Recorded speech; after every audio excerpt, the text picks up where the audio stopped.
I recently did some edge retention testing with 15V and 3V with this Spyderco Little Native and this Kizer Mini Harpoon in 3V, and I had a viewer that wanted to know how these steels would strop back after that use. So what I did before is I took some averages, measured the level of sharpness, did some cutting on some cardboard and rope, measured their sharpness again after, and then compared the results. And if you didn't see that video, I think you'd be surprised about how the 3V stacks up against the 15V, given that the 3V has a bit thinner geometry.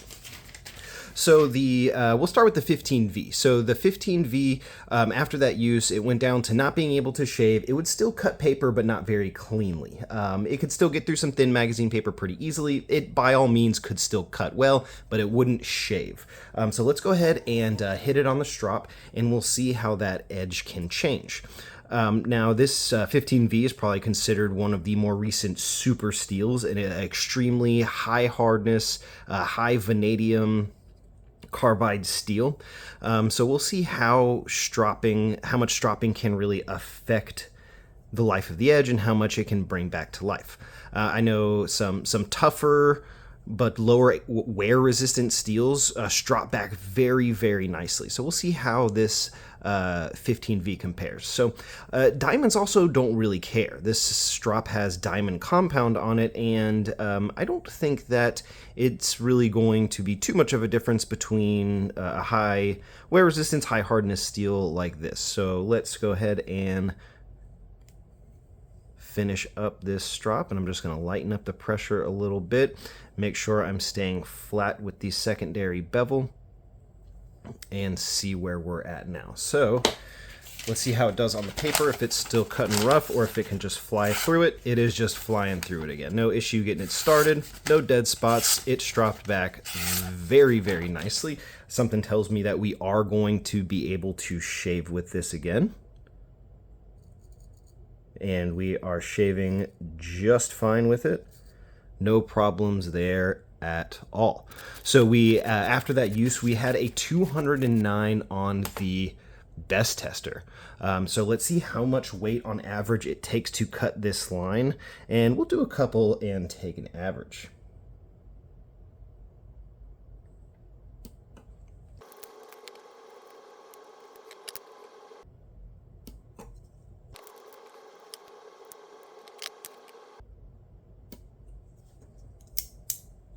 All right, so the stropping with the 15V actually brought it right back down to where it was before that cutting. So before the test, we had 134. After some rope and cardboard, it went up to 209. After stropping, it went back down to 133 on average. So we ended up almost exactly where we started with a bit of stropping, and I think that is a perfect example and a real world reason to strop your knives. Like that is a real world example of the benefits that you get from just hitting it on a light strop. If you like having like a nice shave sharp, sticky sharp edge, but you find you lose it very fast, any steel you have, it's gonna lose that shaving edge pretty quickly with some regular use. But if you like keeping it there, get a strop with some diamond compound, and we can see we brought it right back to life. Don't get me wrong, 209 is still pretty sharp for a knife, but it is not, you know, us sharpening junkies, we want to keep it as sharp as we can get. So really good stropping results with the 15V, very happy with that. So let's see where we land with the 3V. So the 3V on the test before, we started at 150 and we went up to 187. Not a whole lot of wear with that testing. Really surprised at the 3V. I think the toughness in that test is what really made the difference with cutting rope against that board. So let's see, it went up to 187. Let's see what we can get it down to after some stropping. So before our cardboard and rope test on the previous video, before the cutting, we were cutting paper very cleanly. After those cuts, of course, we weren't shaving anymore. We were still rough cutting paper, but it wasn't, definitely not as sharp as it was. Again, we lost that shave sharp bite. So I'm just going to talk through some real-time stropping so you can see it in real time. We change the angle there a little bit so we can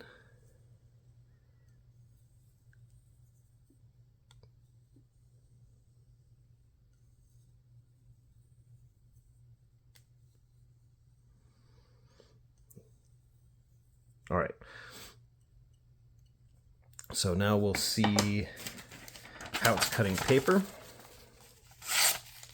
It's pretty clean. Might feel a tad rough still, but very, very sharp nonetheless. All right, let's see if we are shaving again.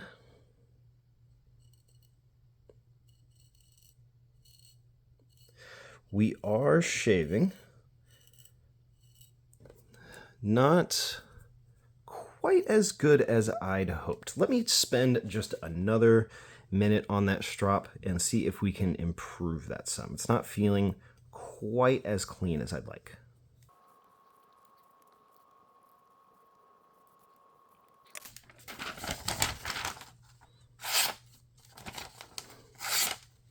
I think that's a little better.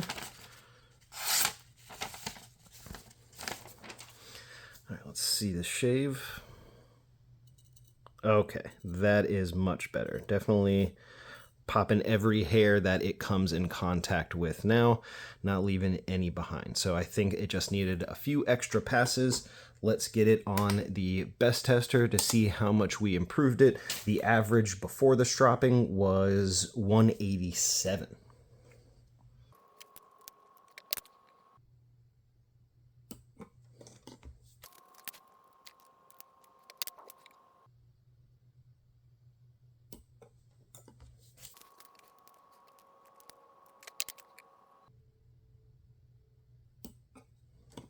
So we went from 187 back down to, on average, 145. So it stropped back excellently as well. We ended up back in the same range of sharpness that we did before all that rope and cardboard. So if you didn't see the previous video, we did 150 cuts through 6 to 8 inches of cardboard, and we did 50 cuts through sizzle rope, and we tested how much the edge degraded from that. So the amount of use that we put on that edge, that little bit of use, the stropping completely brought it back to that level of sharpness with both the 3V and the 15V. Now the 15V had a higher jump up and back down, but they both kind of went right back to where they started. Interesting. So strop your knives. It will maintain their sharpness for much longer before you need to do a full sharpening and take it to stones again and remove all of that material. It will extend the life of your knife. You won't have to be removing as much material to keep it sharp, and it always helps to just always have a very nice shaved sharp edge. Thank you for watching.